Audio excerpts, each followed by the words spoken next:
Pagi hari ini kita akan sama-sama belajar kebenaran firman Tuhan, masih dengan tema yang sama bulan ini, yaitu tuning in. Tapi pagi hari ini kita akan belajar satu tema, yaitu listen to obey, yaitu mendengarkan dan menaati. Bulan ini kita belajar sama-sama tentang tuning in, yaitu menyetel. Seperti radio, kalau kita mendengar siaran radio maka kita harus menyetel. Tuner fungsinya untuk menyetel, mencari suara radio yang bagus, bisa mendapatkan siaran FM atau AM. Ini kalau siapa yang punya radio zaman dulu itu ada. Papa saya punya radio zaman dulu ini, ada. Tiap pagi dia putar radio. Dia suka sekali dengar radio. Radio ada, dapat radio dari Australia dulu, hobinya radio.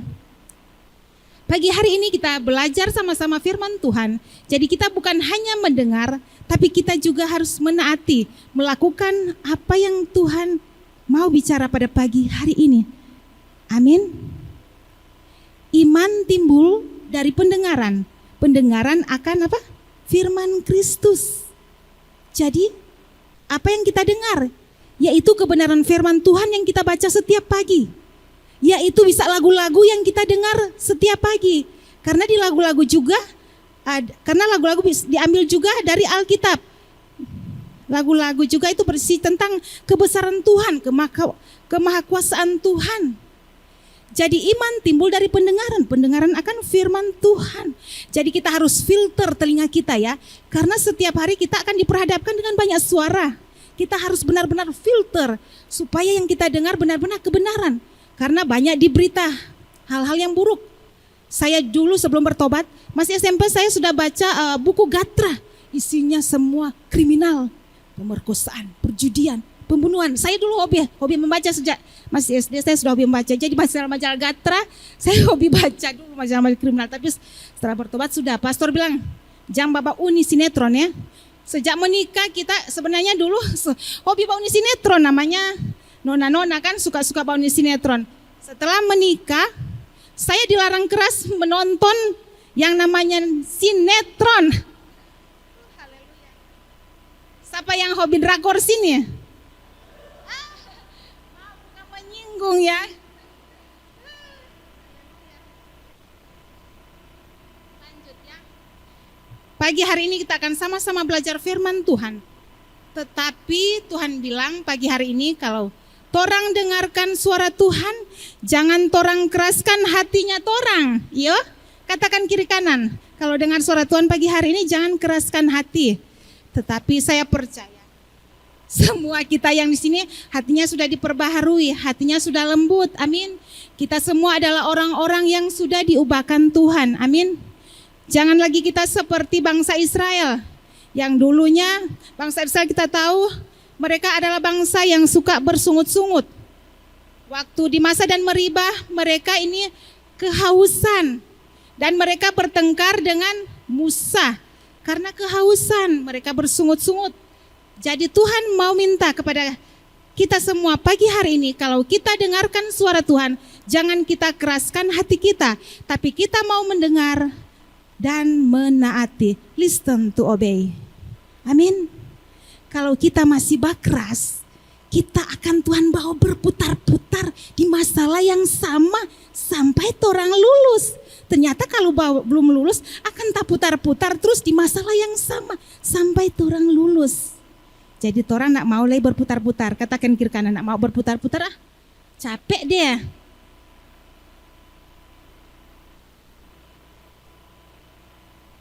Dalam Ibrani, tidak ada di slide, dalam Ibrani 3 ayat 15 berkata, tetapi apabila pernah dikatakan, pada hari ini jika kamu mendengar suaranya, janganlah keraskan hatimu seperti dalam kegeraman.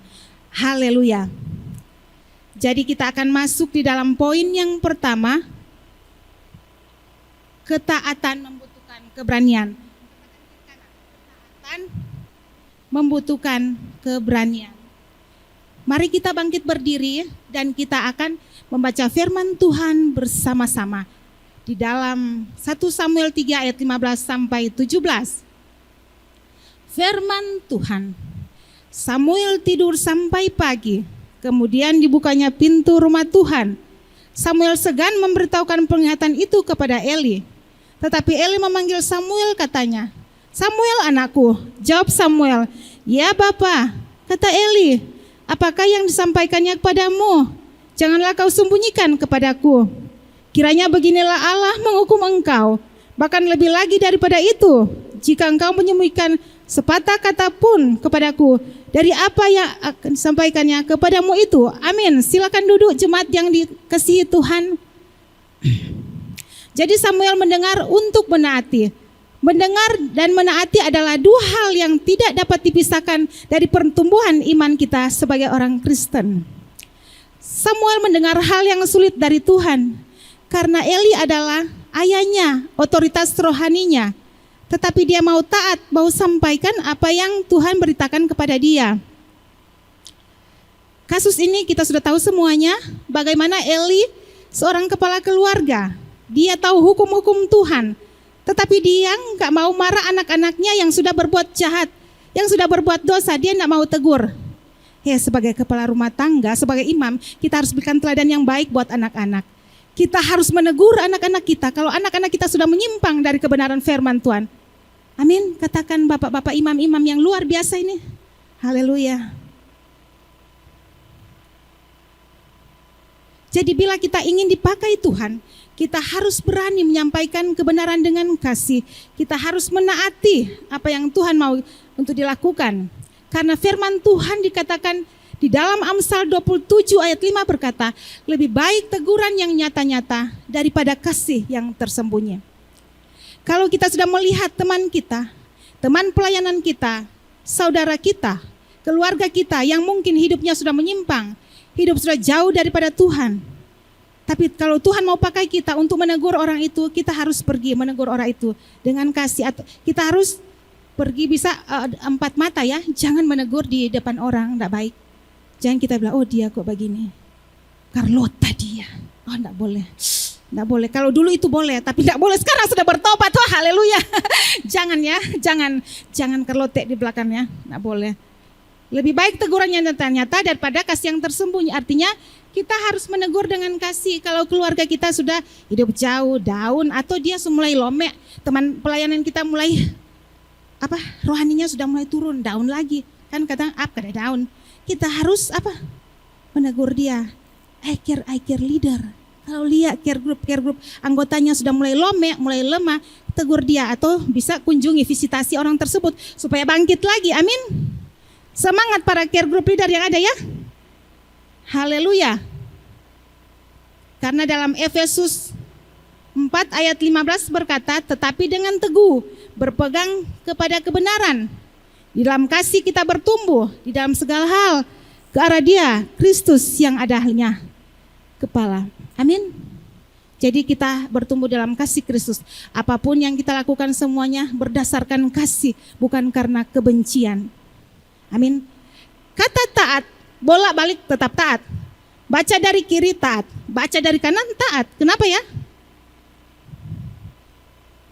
Jadi benar-benar kita diingatkan pagi hari ini, ketaatan membutuhkan keberanian. Kalau kita di tempat kerja kita, di tempat bisnis kita, di tempat usaha kita, di lingkungan kita berada, kita harus taat dengan penuh keberanian. Artinya menyampaikan sesuatu dengan penuh keberanian, yaitu kalau misalnya di tempat kerja kita sudah lihat bos kita, kayaknya ini bos ini macam-macam, ini bos ini enggak ya, kayaknya dia enggak benar lagi, ini enggak becus. Kita bisa tegur dia karena kita sudah hidup dalam kebenaran. Ada amin. Di tempat usaha juga kita, kalau kita juga lihat karyawan kita sudah mulai aneh-aneh, kita bisa tegur dia ya.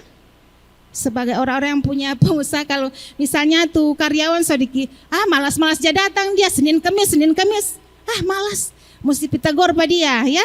Atau mungkin tanya pada dia, karena suka mesti naik gaji tuh Kang, kurang tuh gaji. Kakek sun gaji sadikis tuh, kok mulai ngambek ya kok dia. Haleluya. Kita masuk lagi di dalam poin yang kedua. Firman Tuhan singkat mungkin hari ini. Katakan sama-sama, kiri kanan, dampak ketaatan. Boleh kita baca bersama-sama firman Tuhan ini? Boleh kita bangkit berdiri ulangin, enggak apa-apa ya. Sama-sama kita baca. Sudah ada di slide ya. 1, 2, 3. Lalu Samuel memberitakan semuanya itu kepadanya dengan tidak menyembunyikan sesuatu pun. Kemudian Eli berkata, "Dia Tuhan, biarlah diperbuatnya apa yang dipandangnya baik." Dan Samuel makin besar, dan Tuhan menyertai dia, dan tidak ada satupun dari firman-Nya itu yang dibiarkannya gugur. Maka tahulah seluruh Israel dari Dan sampai Berseba bahwa kepada Samuel telah dipercayakan jabatan Nabi Tuhan. Dan Tuhan selanjutnya menampakkan diri di Silo, sebab ia menyatakan diri di Silo kepada Samuel dengan perantaran firman-Nya. Amin. Silakan duduk jemaat yang diberkati Tuhan.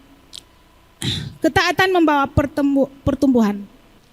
Samuel kecil yang tadinya dipercayakan satu nubuatan tentang keluarga Eli, bagaimana Tuhan mau menghukum keluarga Eli.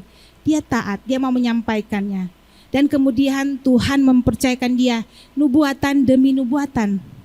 Jadi apa yang dikatakan Samuel semuanya berasal daripada Tuhan dan semuanya tergenapi.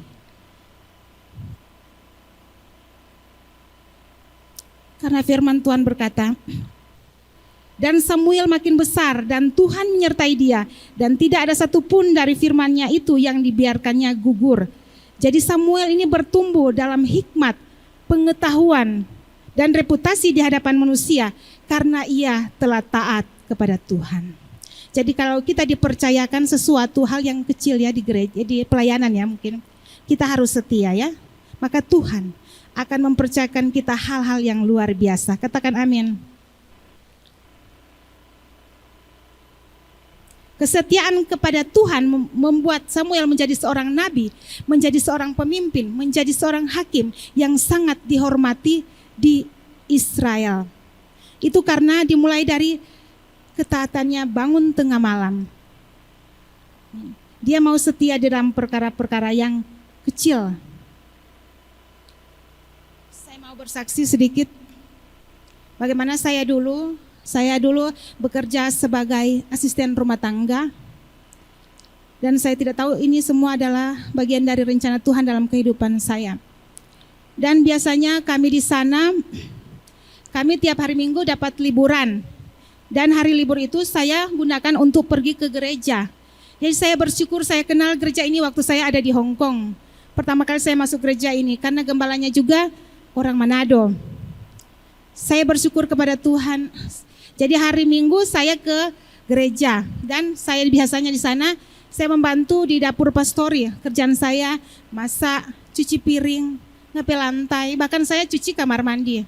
Saya lakukannya itu dengan tulus ya. Bahkan sebelum teman-teman semuanya sudah mau pulang, sudah habis liburan ya, holiday, saya biasanya telat pulang. Bisa jam 10 malam baru pulang ke rumah bos saya.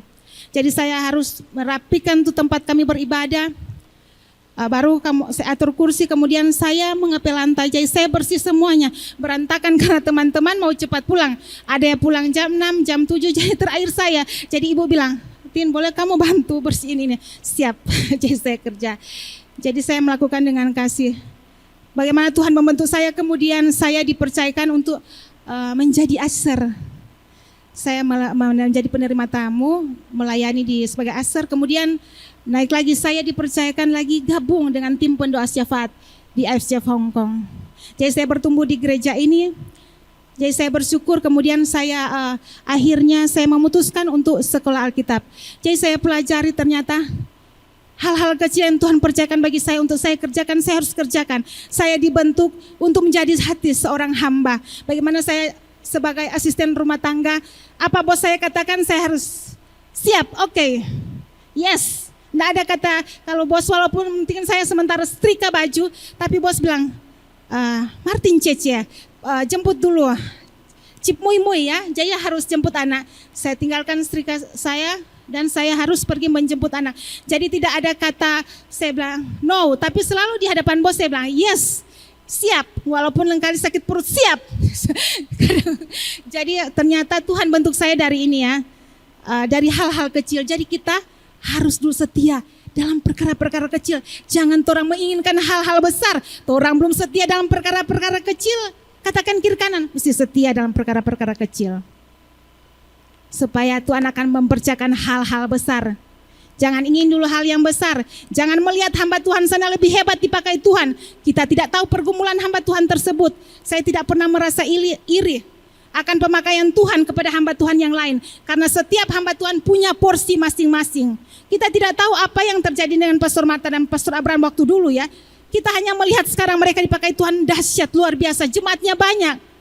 Kita jangan iri. Tapi setiap hamba Tuhan masing-masing punya porsi masing-masing. Setiap orang percaya punya porsi masing-masing.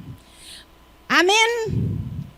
Dalam firman Tuhan, di dalam Matius 25 ayat 21 saya akan baca. Maka kata tuannya itu kepadanya, baik sekali perbuatanmu itu, hai hambaku yang baik dan setia. Engkau telah setia dalam perkara kecil. Aku akan memberikan kepadamu tanggung jawab dalam perkara yang besar. Masuklah dan turutlah dalam kebahagiaan Tuhanmu. Saya melihat teman saya juga yang dulunya bekerja seperti saya, asisten rumah tangga, tapi dia sekarang, wow, saya bilang, sudah keliling dunia kamu, malah melintang keliling dunia. Sampai dia baru tahun lalu, kayaknya dia ke Eropa. Saya bilang, hebat kamu ya. Saya melihat postingan-postingannya, dia dulu usahanya jual-jual pulsa, cuma jual-jual pulsa di ruangan kecil. Lama-kelamaan usahanya berkembang. Sekarang dia sudah memiliki banyak usaha, di Manado ada, di Lombok ada. Saya melihat luar biasa. Tuhan memberkati hidupnya. Dulu kerja seperti saya, asisten rumah tangga. Orang sukses di dunia sekuler tidak langsung naik ke tingkat 3 ya. Tangganya dari tangga pertama, langkah pertama. Orang sukses saya melihat itu sukses dari nol. Ada yang dari nol. Ya amin. Jadi orang sekuler juga tidak langsung kita lihat, wah dia wow ya. Tapi kita tidak lihat dia dari nol. Ada pengusaha-pengusaha mungkin orang tuanya sudah memang kaya raya, jadi pengusaha sukses. Tapi ada yang dari bawah, dari nol kan kita bisa melihat pengusaha-pengusaha sukses. Saya di sini juga pengusaha-pengusaha sukses. Amin, jemaat-jemaat yang luar biasa. Masih semangat mendengarkan firman Tuhan? Kita beri kemuliaan dulu bagi Tuhan. Ketaatan meluaskan pengaruh. Ketaatan Samuel meluaskan pengaruhnya. Alkitab mencatat bahwa maka tahulah dari Dan sampai Berseba bahwa kepada Samuel telah dipercayakan jabatan Nabi Tuhan. Amin. Jadi kalau orang menginginkan sesuatu yang besar, dia juga harus setia mulai dari hal-hal yang kecil, hal-hal yang nampaknya sepele. Jadi harus setia dulu dalam perkara-perkara yang kecil, jangan menginginkan hal-hal yang besar. Jadi Samuel ini dipakai Tuhan menjadi nabi, menjadi pemimpin, menjadi hakim di Israel dimulai dari apa? Ketaatannya bangun tengah malam. Kalau Imam Eli panggil mungkin, Samuel ambil akang handuk, Samuel ambil akang air, Samuel ambil akang makanan biar semua ngantos sementara manggoro. Kalau sudah papanya pasti angkat tiba-tiba. Ternyata itu diperhitungkan ya, setia di dalam perkara-perkara kecil. Samuel memulai dengan membuka telinga, tuning in, untuk mendengar dari Tuhan dan menyampaikan dengan berani, dengan teliti apa yang disampaikannya kepadanya. Samuel menyampaikan semua kebenaran itu dengan teliti. Firman Tuhan dalam 1 Samuel 3 ayat 18 berkata,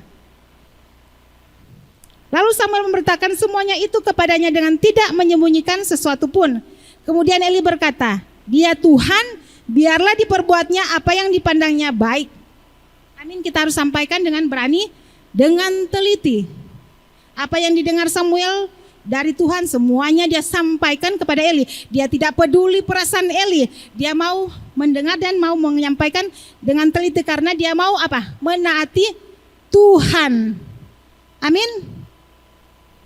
Dia mau menaati Tuhan. Ini menjadi teladan bagi kita sebagai orang percaya, sebagai care group leader.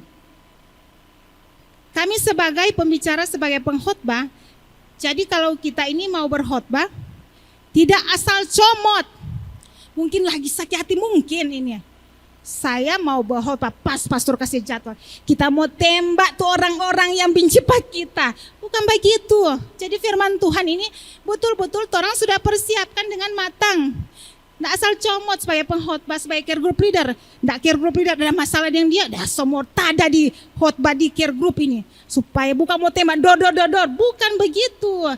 Sebagai seorang pengkhotbah, kita kalau memberitakan firman Tuhan, kita sudah berdoa dulu, minta tuntunan Tuhan, minta arahan Tuhan. Bahkan sudah berpuasa. Jadi mau menyatakan firman Tuhan itu bukan asal comot. Kalau hati lagi tidak beres, kok datang di mimbar, kok main tembak-tembak, itu bukan begitu. Itu motivasi yang keliru. Jangan dibuat begitu ya. Nah, jadi sebagai pengkhotbah, Pastor Yani, Pastor Roxin, semua sudah tahu. Jadi firman Tuhan itu betul-betul dari Tuhan. Kalaupun saya berkhotbah atau Pastor Yosin berkhotbah, Pastor Yandi berkhotbah, kompas kena pat orang, jangan tersinggung. Itu memang dibuatkan buat orang, dikhususkan buat orang. Roh Kudus mau bekerja, jadi jangan orang tersinggung. Iya, pendeta itu lagi berkhotbah, kita pasti dia kayak mau tegur pak kita, bukan begitu ya. Senyum dulu kiri kanan.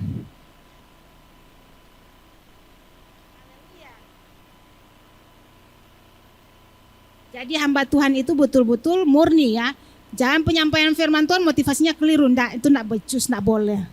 Ya, Tuhan ingatkan pagi hari ini, kalau torang dengar baik-baik ini firman Tuhan, torang jangan keraskan hati, tapi torang lembutkan hati, mendengar dan menaati, mau melakukannya. Amin. Kita melihat di Alkitab juga ada tokoh-tokoh yang luar biasa. Yusuf, sebelum dia menjadi Perdana Menteri di Mesir, dia melewati banyak proses. Mulai dari kerja di rumah Potifar sebagai asisten rumah tangga, setia, kemudian dia juga membantu dari kepala penjara, dipercayakan kepala penjara, mengurus urusan penjara. Kemudian Tuhan pakai dia untuk mengartikan mimpi daripada Firaun. Jadi proses demi proses Yusuf lalui.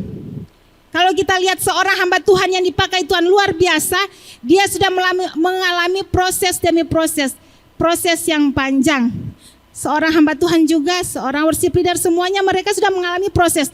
Jadi berdiri di mimbar ini sudah mengalami yang namanya proses. Berada di padang gurun, memang sakit, namanya juga proses. Tapi Tuhan mau proses seseorang untuk mau pakai seseorang, katakan amin. Jadi Musa juga, tokoh berikut Musa, dia 40 tahun diproses Tuhan. Nanti usia 80 tahun Tuhan utus pada dia pergi ke Mesir untuk membebaskan bangsa Israel dari tanah perbudakan. Musa dimulai dari mengembalakan domba-domba Jitro, mertuanya. Jadi tidak langsung dia memimpin sebuah bangsa yang besar, tapi dimulai dari setia mengembalakan domba-domba daripada Jitro, mertua Musa. Ada satu nih quote, great move of God are usually preceded by simple acts of obedience. Pendeta Stephen Furtick, dia seorang pastor. Jadi pergerakan besar Tuhan biasanya dilalui oleh tindakan yang sederhana.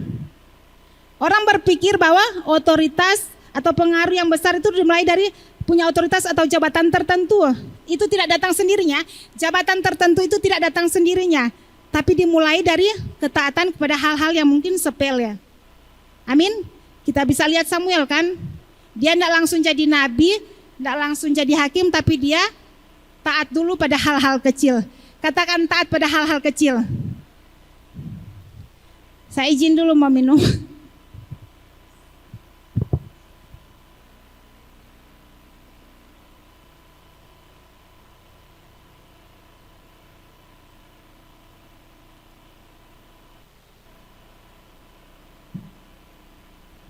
Orang yang tidak bisa taat, tidak bisa memimpin. Orang yang tidak submit, tidak bisa jadi seorang pemimpin. Amin. Katakan kalau mau dipakai Tuhan, mau lewati berbagai proses demi proses. Katakan proses demi proses. Harus dilewati supaya mau dipakai Tuhan. Beri kemuliaan bagi Tuhan dulu. Ada satu ilustrasi juga ini. Mana DP orang? Siapa ini DP nama? William MC Raven. Jika Anda ingin mengubah dunia, mulailah dari apa? Membereskan ranjang Anda, membereskan tempat tidur Anda. Jadi William MC Raven ini dia berbagi tips untuk mau menjadi lebih produktif, harus menyelesaikan satu tugas setiap pagi, yaitu dengan merapikan tempat tidur, merapikan ranjang. Dia melakukannya dengan disiplin. Dia melakukan dengan disiplin, merapikan tempat tidur setiap pagi. Ada manfaat daripada merapikan tempat tidur. Dia katakan memang dia lakukan dengan disiplin. Kalau dia bilang kalau merapikan tempat tidur, mungkin satu hari itu dia punya masalah. Dan kemudian dia balik ke tempat tidur dan melihat tempat tidurnya rapi, tempat tidurnya indah. Dan itu memberikan apa? Penghiburan. Menyatakan kepadanya bahwa masih ada harapan untuk hari esok. Saya juga terus terbiasa untuk merapikan tempat tidur setiap pagi. Memang kalau tempat tidur kacau setiap pagi, kalau belum rapi, pikiran tambah kacau ya.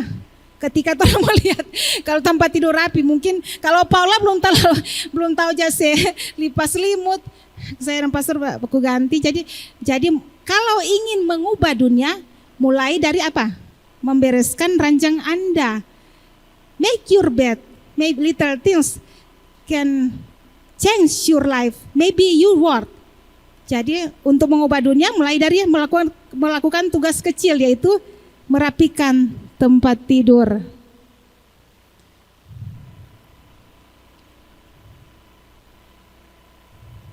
Tepuk pundak kiri kanan, sukacita melimpah.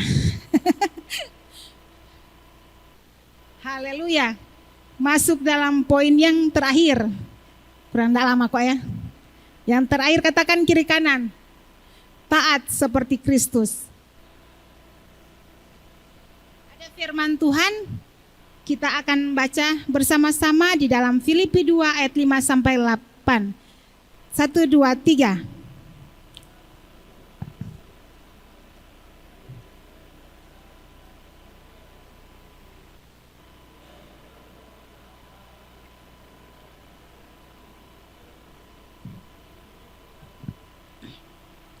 Melainkan mengosongkan dirinya sendiri, mengambil rupa seorang hamba, dan menjadi sama dengan manusia.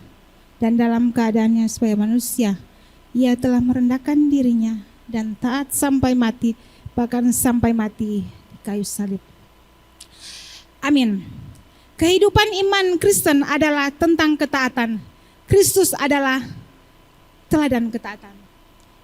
Yang kita mau belajar dari Tuhan Yesus ada dua hal, saya kasih lebih tebal itu tulis hurufnya.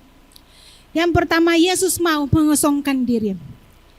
Tuhan Yesus ini sebenarnya sudah nyaman di sorga. Setara dengan Allah Bapa loh, setara dengan Allah Bapa. Tapi dia mau melepaskan semua atributnya. Dia mau turun ke dunia, menjadi sama dengan manusia. Karena kasihnya, karena cintanya kepada kita. Karena dia mau tebus dosa saya dan saudara. Jadi dia mau mengosongkan dirinya, mengambil rupa seorang hamba. Bayangkan setara dengan Allah Bapa, memerintah dengan Allah Bapa. Tapi dia mau mengosongkan dirinya menjadi manusia karena cintanya buat saya dan saudara. Jadi kita bisa belajar dari Tuhan Yesus. Maukah saya dan saudara untuk mengosongkan diri kita? Benar-benar kita no reputation. Kita melepaskan semua atribut kita. Setiap kebanggaan kita selama ini. Ego kita.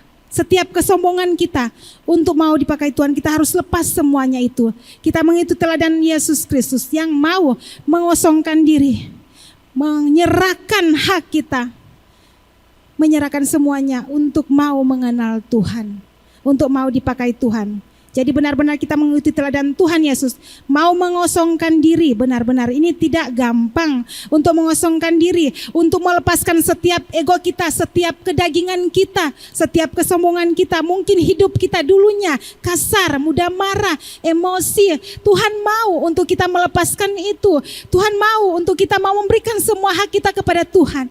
Tuhan mau proses kehidupan saya dan saudara. Ada satu tujuan Tuhan. Jadi kalau saat proses jangan kita menggerutu, tapi biarlah kita menikmati setiap proses-proses kehidupan kita. Ada rencana Tuhan yang luar biasa di setiap proses. Tuhan Yesus lo setara dengan Allah Bapa, mau mengosongkan dirinya, no reputation. Karena dia cinta, ada satu tujuan, cintanya kepada kita setiap umat manusia. Dia mau mengorbankan dirinya, menebus dosa saya dan saudara. Inilah maksudnya dia mau mengosongkan diri. Pagi hari ini Tuhan ingatkan kita semua, maukah kita untuk mengosongkan diri kita? Hanya kita sendiri yang tahu apa yang menjadi kebanggaan kita. Mungkin orang lain tidak tahu, mungkin pasangan kita tidak tahu, anak kita tidak tahu apa yang menjadi ikatan kita selama ini, apa yang menjadi kebiasaan kita selama ini. Kita harus tinggalkan, lepaskan. Tuhan mau bekerja lebih. Kalau kita masih hidup dalam masa lalu kita, genggam masa lalu kita erat-erat, Tuhan tidak bisa pakai lebih kita. Bahkan masa lalu kita, kalau kita masih pegang erat, apapun itu, berkat Tuhan bisa menghalangi loh. Kalau masih hidup dalam masa lalu, hidup dalam kepahitan, kebencian, itulah yang menghalangi berkat-berkat Tuhan di dalam diri saya dan saudara. Jadi benar pagi hari ini kita diingatkan untuk mau mengosongkan diri kita. Kita mau memberikan diri hidup kita kepada Tuhan. Sama seperti waktu Tuhan menyuruh Nabi Yeremia pergi ke tukang periuk. Dan di sana Nabi Yeremia melihat bagaimana si tukang periuk ini bejana di tangannya, kalau dia buat itu rusak, maka dia akan membuat bejana yang lain menurut pemandangannya indah. Itu diceritakan dalam Yeremia 18, nanti kita baca di rumah, Yeremia 18 ayat 1 sampai 6. Begitupun dengan kita. Kalau Tuhan membentuk kita, di tangan Tuhan kita dibentuk. Tapi kita masih mengeraskan hati. Tuhan mau sama seperti jalan, masih jalan halua, masih mesti pakai aspal supaya dia mulus, licin. Kalau masih ada roto-roto dalam kehidupan saya dan saudara, masih keras-keras, masih menonjol-menonjol, itu mau dikikis habis oleh Tuhan, mau dibakar supaya orang benar-benar murni di hadapan Tuhan. Tuhan punya rencana buat saya dan saudara. Kalau sampai saat ini masih bergumul dalam proses, masih bergumul dengan masalah yang sama, ingat baik-baik. Tuhan katakan bahwa Tuhan punya rencana indah. Kalau masih simpang sakit hati pas saudara, ingat baik-baik, Tuhan ingatkan, ampuni pada dia Jo. Jangan balas, itu haknya Tuhan. Pembalasan adalah hak Tuhan, bukan kita. Kalau orang masih simpang sakit hati pas saudara, orang ampunkan dia, lepaskan pengampunan. Karena apa? Kalau orang ada kepahitan, akan menghalangi setiap berkat-berkat Tuhan. Bahkan rohani kita tidak akan bertumbuh. Karena ada penghalang, itu kepahitan, kebencian, iri hati. Lepaskan semuanya itu. Dan berikut, teladan daripada Tuhan Yesus itu merendahkan diri. Tidak mudah menjadi seorang yang rendah hati.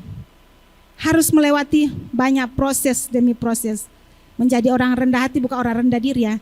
Rendah hati tidak mudah, itu harus melewati proses demi proses.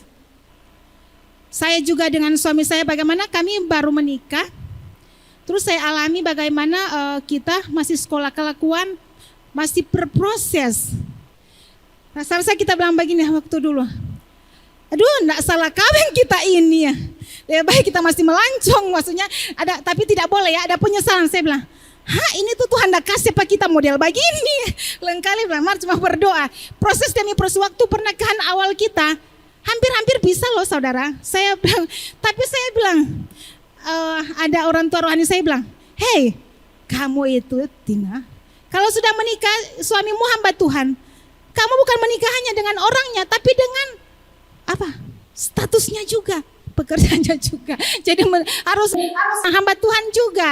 Jadi harus berproses, baik karakter, cara bicara, apapun itu harus melewati proses demi proses. Saya bersyukur masih bertahan sampai saat ini dalam rumah tangga, semua karena anugerah Tuhan. Melewati proses demi proses, proses demi proses.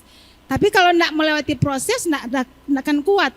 Ternyata ada tujuan juga dari proses demi proses, supaya mendewasakan kita. Saya juga tidak pernah sangka saya ada di titik ini. Saya dari nol ya saudara. Saya pekerjaan saya dulu hanya pel-pel lantai, saya dari asisten rumah tangga. Saya tidak tahu, ternyata Tuhan membentuk saya di Hong Kong karena suatu tugas Tuhan yang besar. Tuhan mau pakai kehidupan saya, nanti sekarang baru saya dapat tahu. Karena dulu sebenarnya ini cerita ya, tambah kesaksian sedikit. Saya orangnya ini sebenarnya karena di sekolah bukan sombong ya, saya itu juara. Tapi saya suka mau kuliah dulu. Ada di universitas saya ingat universitas yang sangat top di Manado. Ini mungkin lulusannya dari Pastor Yandi dan Pastor Yoksin. Saya rindu sekali, tapi ya karena satu dan hal dengan keluarga saya, ekonomi tidak menunjang.